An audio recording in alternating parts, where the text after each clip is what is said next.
శ్రీమాత్రే నమః. నమస్తే అండి. ఎలా ఉన్నారండి? అంత బాగున్నారా? నేను కూడా బాగున్నానండి. ఇదేం మొక్క అనుకుంటున్నారా? కదంబం మొక్క. ఇది కొని 10 నెలలు అయ్యింది. 10 నెలల తర్వాత చక్కగా ఇలాగా చిగురు బాగా తొడిగి కొత్త చిగురు ఇప్పుడు మొగ్గలేసింది. ఇది చూపించాలని మీకు ఈ వీడియో తీస్తున్నాను. నేను చెట్టు నిండా మొగ్గలతో ఉన్నది కొన్నానండి. చిన్న మొక్క, అప్పటికి ఇంత మొక్క కాదు. ఇది పెద్ద ఐటీ ఎదగదులేండి. నా దగ్గర మాత్రం ఎదిగింది ఇంతవరకును, ఇంక పెద్దగా ఏమీ ఎదగదు.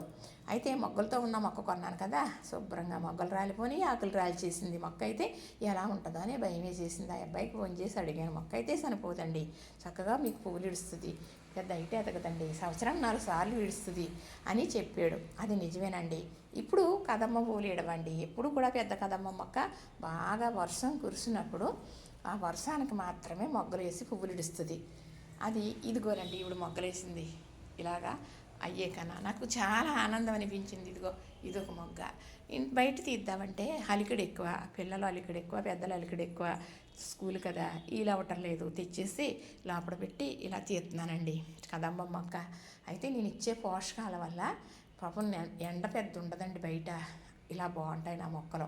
కానీ మనం ఎన్ని పోషకాలు ఇచ్చినా ఎండ కూడా మొక్కకు బలమేనండి. మన పోషకాలు ఒక వంతు అయితే ఎండ ఇంకో వంతు అన్నమాట. అయినప్పటికీ నేను మరి చక్కగా పప్పులు కడిగినవి, బియ్యం కడిగినవి, అన్నం వచ్చిన గంజి, ఆకుకూరలు కడిగిన నీళ్లు ఒక దాంట్లో పోసుకుని ఆ నీళ్ళు ఇస్తూ ఉంటాను. దేవుడి పువ్వులు వారానికి ఒకసారి పుట్టడు పువ్వులు మరి రోజు ఒలిసిన ఉల్లిపాయ తుక్కు, కాయగూరల తుక్కు చక్కగా మగ్గబెట్టి ఎరువు చేస్తాను. ఆ ఎరువు మాత్రమే వేస్తాను. అందుకే ఇంత నల్లగా ఉంది మట్టి. చూసారా, మనం మొక్క కొనుక్కున్నప్పుడు ఇక్కడ కాండం చూసుకోవాలి.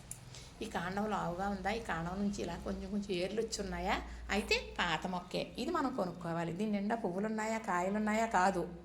కాయలు పువ్వులు ఉంటే సర్దాపడి తెచ్చేసుకుంటాం. ఇక్కడ అక్కడతోటి అయిపోతాయి.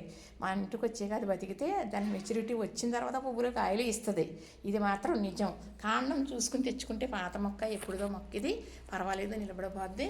మనకి ఇంకా కాయలు పువ్వులు కాస్తుందని తెలిసిపోద్ది అన్నమాట. కాండం ఉండి చూసుకోవాలి. ఇప్పుడు ఇది కొని 10 నెలలు అయింది. అప్పుడు చాలా చిన్న మొక్క, ఇప్పటికి మెచ్యూరిటీ వచ్చేసింది. చక్కగా నా దగ్గర బలపడిపోయింది. ఇప్పుడు మొగ్గలు కూడా వేసేసింది. కదమ్మ పువ్వులు పూసేస్తుందండి. వర్షం ఉరువుల్ని అడిగి వర్షాన్ని తీసుకొస్తుందట కదమ్మం. మరి గిరి ప్రదక్షిణ చేసిన ఫలితం దక్కుతుందట ఈ మొక్క చుట్టూ తిరిగితే. సాక్షాత్తు మహాలక్ష్మి ఈ చెట్టు మీద నివాసం ఉంటుందట, ఈ కదంబం చెట్టు మీద. ఎన్నో చెబుతారండి. ఈ మొక్క అంత ఆరోగ్యం దాగి ఉన్నది ఏం చెప్పుకున్నప్పటికీ కూడా. మొక్కలు పెంచుకున్న వాళ్ళు ఇలాంటి విశేషమైన మొక్కలు పెంచుకుంటే ఆనందానికి హద్దులు ఉండవండి. అదే నా మాట తడబడేది. చూసారా, నచ్చిందా? లైక్ చేయండి, షేర్ చేయండి, సబ్స్క్రైబ్ కూడా చేసేయండి మరి.